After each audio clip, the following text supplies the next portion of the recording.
मौत हो गई है और 20 बच्चे घायल बताए जा रहे हैं। बस में करीब 22 स्कूली बच्चे सवार थे।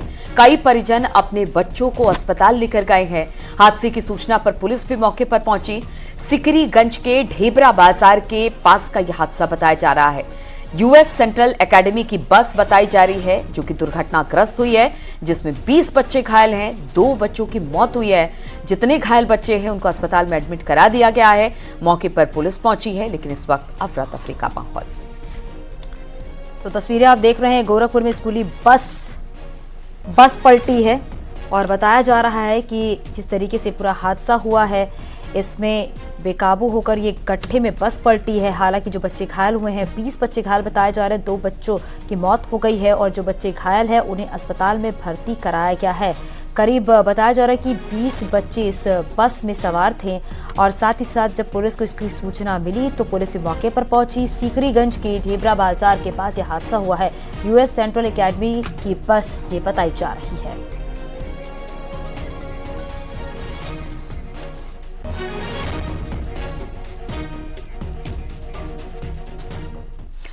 और इसी पर बातचीत करने के लिए रामगोपाल हमारे साथ जुड़ गए हैं। रामगोपाल, एक बड़ा हादसा हो गया, 2 बच्चों की मौत बताई जा रही है, 20 बच्चे इस वक्त घायल हैं। जो घायल बच्चे उनकी हालत किस तरीके की है और यह हादसा हुआ कैसे? बिल्कुल, ये सुबह 8:30 बजे के करीब की घटना है, जब स्कूल बस बच्चों को लेकर स्कूल की तरफ आगे आ रही थी। इसी दौरान स्कूल बस जा रही थी और उधर से एक डंपर आ रहा था और उसी दौरान जो स्कूल बस का चालक था वो नियंत्रण खो बैठता है और बस लेके सीधे खाई में चला जाता है, जिसके बाद वहाँ पे 2 बच्चों की मौत हो जाती है। 14 बच्चे घायल होती हैं। सीएमओ का ये कहना है कि 14 बच्चे इसमें घायल हो गए हैं और 2 बच्चों की डेड हो गई है। चूँकि जो घटना हुई, इस वक्त मैं मर्चरी पे ही मौजूद हूँ। एक जो प्रतिभा है उसके जो परिजन हैं वहाँ पे ये मौजूद हैं। इनकी स्थिति इस वक्त ऐसी नहीं है कि हम इनसे बात कर सकें। आप अंदाज़ा लगा सकते हैं कि इस वक्त इनके ऊपर कितने दुखों का पहाड़ टूटा है। कुछ स्थानीय लोग भी हमारे साथ हैं जो बार बार ये कह रहे थे कि जो बस ड्राइवर था वो शायद नशे में था। भाई साहब, क्या नशे में था क्या वो? हाँ, बिल्कुल नशे था। जितना स्कूल के वहाँ जो भी ड्राइवर हैं सब नशा करते हैं और स्थानीय लोगों द्वारा कई बार प्रबंधक से, प्रिंसिपल से कहा गया कि आप देखिए जो ड्राइवर बस चलाते हैं आपके वहाँ के सब दारू पीते हैं सुबह से ही, लेकिन कोई ध्यान नहीं दिया। देखिए आज घटना की लापरवाही है क्या? पूरी लापरवाही है। वो स्कूल सीज होना चाहिए, क्योंकि बहुत दिनों से हम लोग स्थानीय लोग हैं कंप्लेन कर रहे हैं, लेकिन प्रबंधक को कोई फ़र्क नहीं पड़ रहा है। ओवरलोड बच्चों को लोड कर रहे हैं। स्कूल में भी बहुत ज़्यादा लोड है, बसेस कम है, 70-75 बच्चों को भर के जा रहे हैं और कई बार कंप्लेन हुआ है प्रधान अध्यापक के पास, लेकिन उनको एक्शन लेना चाहिए अपने बस ड्राइवर के। आप वहीं के हैं? जी। तो क्या कैसे हुई, कुछ जानकारी? वहाँ पे सर वो जो ड्राइवर है, उसके जितने ड्राइवर हैं सब पियक्कड़ हैं। प्रिंसिपल भी जो है उसका कुछ नहीं चलता है। वहाँ मैनेजमेंट जो है सारा मैनेजमेंट के बल पे वो चलता है। मैनेजमेंट जो कहता है वही करता है प्रिंसिपल का, जबकि नियम ये है कि जो अच्छा हो बच्चों के लिए वो काम करे।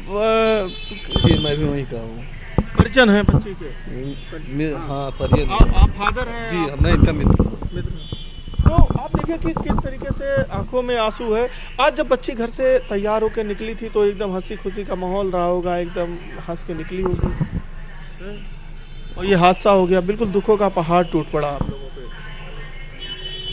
बिल्कुल रामगोपाल, ये बोल नहीं पा रहे हैं, इनकी आवाज भर्राई हुई है, लेकिन हम समझ सकते हैं कि किस तरह से अपने बच्चे को तैयार करके भेजा होगा और सोचा भी नहीं होगा कि फिर वो वापस कभी नहीं मिलेगी। लेकिन स्कूल प्रबंधन पर किसी तरह की कोई कार्रवाई अब तक?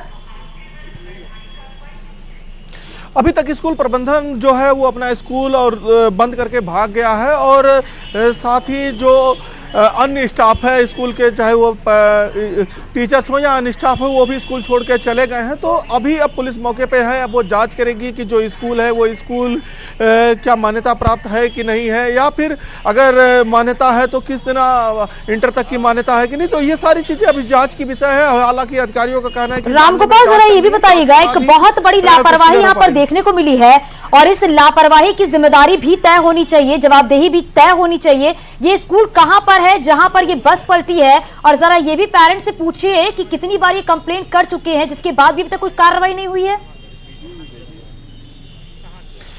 बिल्कुल, अगर हम इस स्कूल की बात करें तो ये स्कूल गोरखपुर के जो दक्षिण इलाके में मौजूद है और दक्षिणांचल में करीब गोरखपुर शहर से ये 30 से 40 किलोमीटर की दूरी पे मौजूद है और ये ग्रामीण इलाका है। उस ग्रामीण इलाके में स्कूल मौजूद है और जो गार्जियन है, जो परिजन है, वो बार बार कह रहे हैं, आप लोग भाई साहब शिकायत करते हैं कि चालक नहीं सही है, विस्तृत है। के भी गांव के काफ़ी सारे बच्चे जाते हैं उसी स्कूल में। लगभग हमारे पर्सनली गांव से हमारे कम से कम 7-8 बच्चे जाते हैं उस स्कूल में। हम लोग खुद देखते हैं ओवरलोड है। उस स्कूल को सीज करना बहुत ज़रूरी है क्योंकि नियम के खिलाफ बहुत दिनों से वो चल रहे हैं।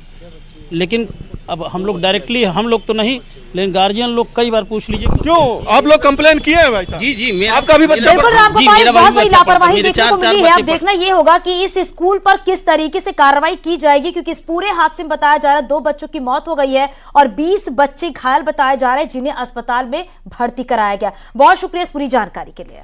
और बढ़ते हैं अगली खबर की ओर। फिल्म अभिनेता अनुपम खेर को राम जन्मभूमि तीर्थ क्षेत्र ट्रस्ट की तरफ से प्राण प्रतिष्ठा में आने का न्योता दिया गया। 22 जनवरी को अयोध्या में रामलला की प्राण प्रतिष्ठा कार्यक्रम में शामिल होंगे अनुपम खेर और अब उन्हें निमंत्रण पत्र मिल गया है। उन्होंने इस बात की जानकारी भी दी है। उन्होंने कहा कि जिस तरह से रामलला के प्राण प्रतिष्ठा है उसको लेकर ट्रस्ट की तरफ से उन्हें भी न्योता दिया गया है। 22 जनवरी को अयोध्या में रामलला के प्राण प्रतिष्ठा कार्यक्रम में अनुपम खेर भी शामिल।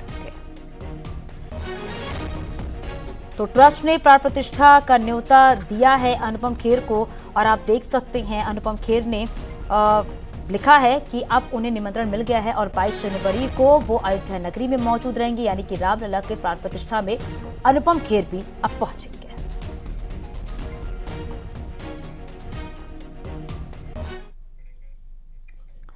ललितपुर से बड़ी खबर मिल रही है, जहां पर 25 साल के पुराने मामले में तत्कालीन डीएम पर केस हुआ है। तत्कालीन डीएम नितिन रमेश गोकड़ पर एडीएम ओपी वर्मा पर भी केस हुआ है। 26 नामजद और 10 अज्ञात के खिलाफ मामला दर्ज हुआ है। सरकारी जमीन फर्जी दस्तावेज से फ्री होल्ड कराने का यह पूरा मामला है। कोर्ट के आदेश पर कई गंभीर धाराओं में मुकदमा दर्ज हुआ है। ललितपुर स्टेशन क्षेत्र में बेशकीमती जमीन का यह पूरा मामला बताया जा रहा है।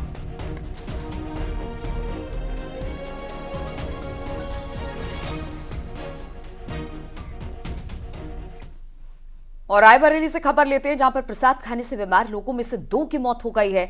आपको बता दें, इस घटना में करीब 70 लोग बीमार पड़ गए थे, जिन्हें अस्पताल में एडमिट करा दिया गया है।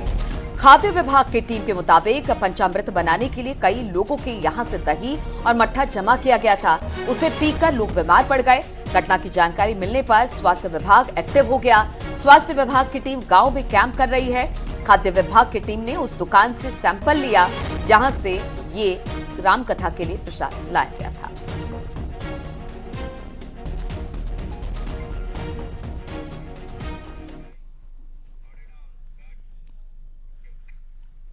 हरदोई में पुलिस सड़क सुरक्षा पखवाड़े के तहत ही जागरूकता अभियान चलाया है। इसमें सांकेतिक यमराज ने गाड़ी के ड्राइवर को फूल देकर ट्रैफिक नियमों का पालन करने के लिए जागरूक किया है। सिनेमा चौराहे पर यह अभियान चलाया गया है, जिसे देखने के लिए लोगों की भीड़ जमा हो गई।